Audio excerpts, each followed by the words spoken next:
Hello, welcome to Wildwestfaces. Today's story talks about a regiment that was hired to scout out and locate a large band of Indians. The story is being told by George Custer.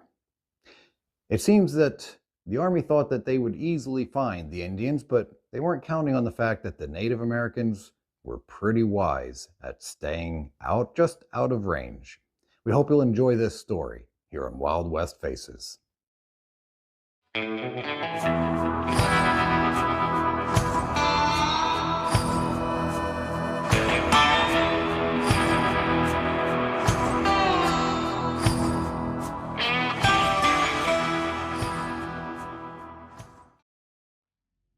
I'd like to take this time to tell you a little bit about some of our recent happenings as far as tracking down the Indians. You see, several regiments in our command were commissioned to try to track down the Indians and make things safer for both our military and our civilians. We thought this would be a simple task. Turns out we almost had a fatal disaster. I'll jump right in.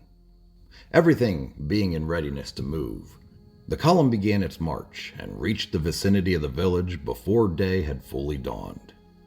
Here a brief halt was necessary till the light was sufficient to enable our scouts to discover the trail of the Indians. Guerrier, the half-breed, also accompanied the expedition as guide and interpreter. When they finally set to discover this, their method was highly interesting and resembled not a little the course of a thorough sportsman who, with a well-trained pointer or setter, thoroughly ranges and beats the ground in search of his coveted game. The Indians had set out on their flight soon after dark the preceding night. A heavy frost covered the ground and rendered it difficult to detect the trail from the many pony tracks which are always found in the vicinity of a village.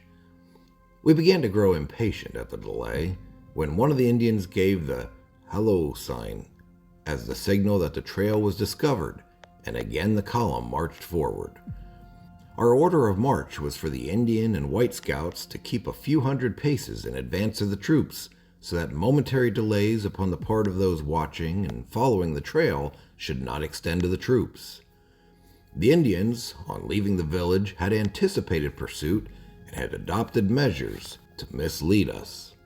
In order to prevent their trail from being easily recognizable, they had departed in as many detachments or parties almost as there were families or lodges in the village, each party taking a different direction from the others, having personally agreed, of course, upon the general direction and place of reuniting. Once being satisfied that we were on the right trail, no difficulty was found in following it as rapidly as our horses could walk. The Indians had nearly 12 hours the start of us, but being encumbered by their families, we hoped to overhaul them before many days. Our first obstacle was encountered when we struck Walnut Creek, a small stream running east and west, some 30 miles north of the Arkansas at that point.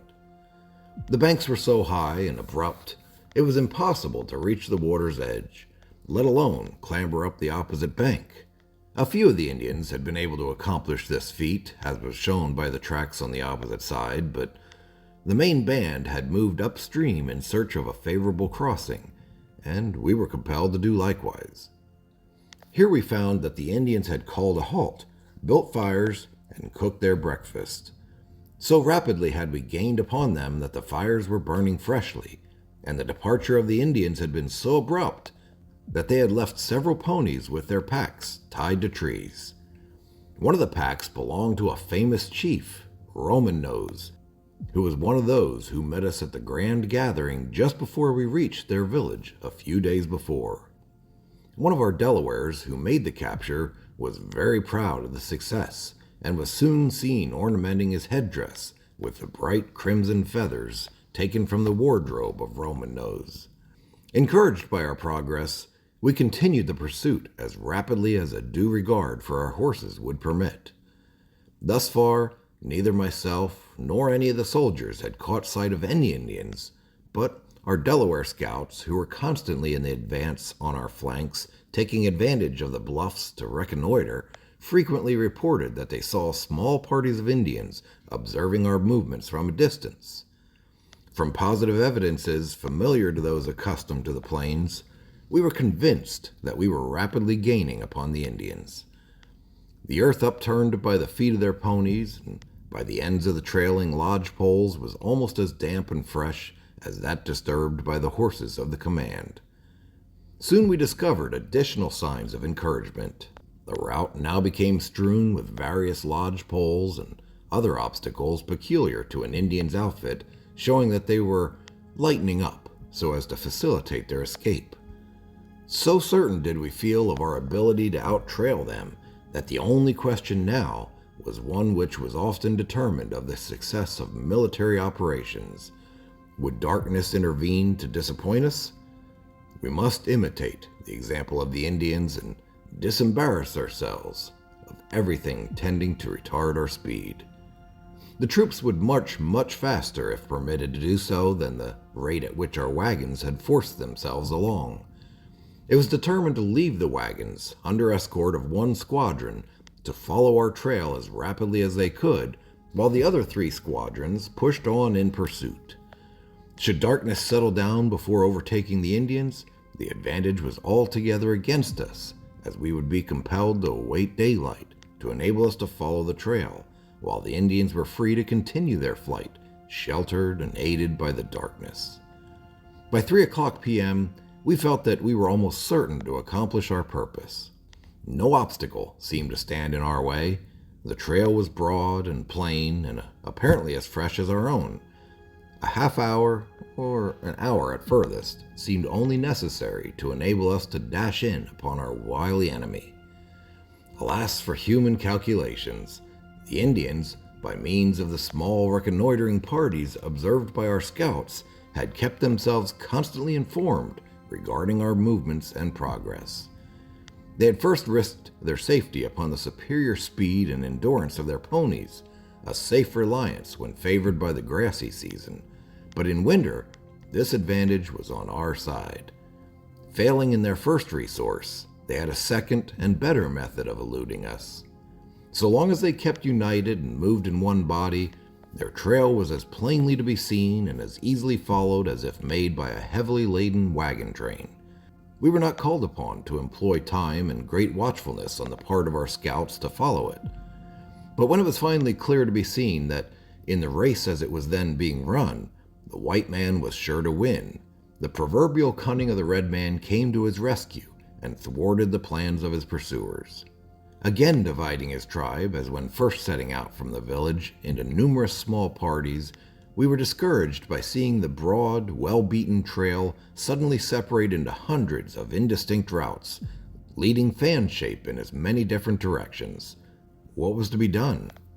The general direction of the main trail, before dissolving into so many small ones, had been nearly north, showing that if undisturbed in their flight, the Indians would strike the Smoky Hill overland route, cross it, and then pursue their way northward to the headwaters of the Solomon or Republican River, or further still to the Platte River. Selecting a central trail, we continued our pursuit, now being compelled often to halt and verify our course. The trail gradually grew smaller and smaller until by 5 o'clock it had become so faint as to be followed with the greatest of difficulty. We'd been marching exactly 12 hours without halting, except to water our horses. Reluctantly, we were forced to go into camp and await the assistance of daylight. The Delaware scouts continued the pursuit 6 miles further, but returned without accomplishing anything. The Indians, after dividing up into small parties, kept up communication with each other by means of columns of signal smoke. These signal smokes were to be seen to the west, north, and east of us, but none nearer than 10 miles. They only proved to us that we were probably on the trail of the main body, as the fires were in front and on both sides of us. We had marched over 35 miles without a halt. The Delawares, having determined the direction of the trail for 6 miles, we would be able next morning to continue that far at least unaided by daylight. Resting our animals from 2 until 7 p.m., we were again in the saddle and setting out for a night march, our only guide being the North Star. We hoped to strike the stage route near a point called Downey's Station. After riding all night, we reached and crossed about daylight the Smoky Hill River, along whose valley the stage route runs. The stations were then from 10 to 15 miles apart. If Indians had crossed this line at any point, the station men would be informed of it. To get information as to this, as well as to determine where we were, an officer with one company was at once dispatched on this mission. This party had scarcely taken its departure, and our pickets been posted before the entire command of tired, sleepy cavalrymen, scouts, and Delawares had thrown themselves on the ground and were wrapped in the deepest slumber. We'd slept perhaps an hour or more, but it seemed but a few minutes when an alarm shot from the lookout and the startling cry of "Indians!" brought the entire command under arms. Although in search of Indians and supposed to be always prepared to encounter them, yet the warning shot of the sentry, followed as it was by his cry of "Indians!" could not but produce the greatest excitement in camp. Where all had been quiet before, men sleeping and resting after their long night march, animals grazing unsuspectingly in the midst of the wagons and tents which thickly dotted the plain here and there, all was now bustle, if not confusion. Herders and teamsters ran to their animals to conduct them inside the limits of camp. The troopers of one platoon of each company hastened to secure the cavalry horses and provide against a stampede, while those of the remaining platoons were rapidly marshaled under arms by their troop officers and advanced in the direction from which the lookout reported the enemy to be approaching. All this required but a few moments of time. Recovering from the first shock of surprise, we endeavored one and all to discover the number and purpose of the foes who had in so unceremonious a manner disturbed our much-needed slumbers. Daylight had just dawned, but the sun was not yet high enough to render a satisfactory view of the country possible. This difficulty was aggravated, too, by a dull, heavy mist, which hung like a curtain near the horizon. Yet, in spite of all these obstructions, we could clearly perceive, at a distance of perhaps a mile, the dim outlines of numerous figures, horsemen evidently approaching our camp, not as if simply on the march, but in battle array. First came a deployed line of horsemen, followed in rear, as we could plainly see, by a reserve, also mounted and moving in complete order. It required no practiced eye to comprehend that, be they who or what they might, the parties advancing in this precise and determined manner upon us were doing so with hostile purpose, and evidently intended to charge into our camp unless defeated in their purpose. No time was to be lost. Dispositions to meet the coming attack were rapidly made. To better observe the movements and determine the strength of the approaching parties, an officer ascended the knoll occupied by the lookout. We had often heard of the high perfection of some of the Indian tribes in military evolutions and discipline, but here we saw evidences which went far to convince us that the red man was not far behind his more civilized brother in the art of war. Certainly no troops of my command could have advanced a skirmish line or moved a reserve more accurately than was done in our presence that morning. As yet, we had no means of determining to what tribe the attacking party belonged. We were satisfied they must be either Sioux or Cheyennes, or both. In either cases, we should encounter troublesome foes. But for the heavy mist, we could have comprehended everything. Soon we began receiving reports from the officer who had ascended the lookout. First, there were not more than 80 horsemen to be seen. This number we could easily dispose of. Next, the attacking parties seemed to have changed their plan. A halt was ordered, and 2 or 3 horsemen seemed to be advancing to the front, as if to parley, or reconnoiter our position. Then the skirmishes were suddenly withdrawn and united with the reserve, when the entire party wheeled about and began to move off. This was mystifying in the extreme, but a couple of young cavalry officers leaped into their saddles and, taking a few mounted troopers with them, dashed after our late enemies, determined to learn more about them than they seemed willing that we should. A brisk gallop soon cleared away the mystery and furnished another proof of the deceptive efforts produced by the atmosphere on the plains. You'll remember that at the termination of the night march, which brought us to our present camp, an officer was dispatched with one troop of cavalry to find the nearest stage station on the overland route, near which we knew we must then be. Our camp lay on the Smoky Hill River. The stage route, better known as the Smoky Hill route, was known to be but a few miles north of us. To determine our exact locality, as we had been marching by compass over a wild country and in the nighttime, and to learn something regarding the Indians, this officer was sent out. He was selected for his service because of his professed experience on and knowledge of the plains. He had set out from our camp at an hour or more before daylight, but losing his bearings, had marched his command in a semicircle until daylight found him on the side of our camp opposite that from which he had departed. The conical Sibley tent used in my command, resembling the Indian lodge from which it was taken, seen through the peculiar and uncertain morning atmosphere of that region, had presented to his eyes and to those of his men the appearance of an Indian village. The animals grazing about our camp might well have been taken for the ponies of the Indians. Besides, it was well known that large encampments of Indians were in the part of the country over which we were marching. The bewilderment of this detachment, then, was not surprising, considering the attending circumstances. Had the officer in command been young and inexperienced, his mishap might have been credited to these causes.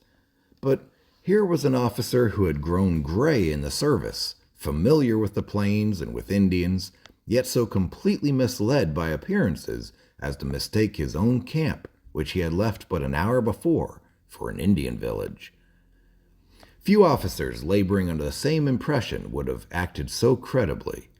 He and his men imagined they had discovered the camp of the Indians, whom we had been pursuing, and although believing their enemies outnumbered them 10-1, yet their zeal and earnestness prompted them, instead of sending them to the main camp for reinforcements, thereby losing valuable time and profitable opportunities to effect a surprise, to make a dash at once into the village.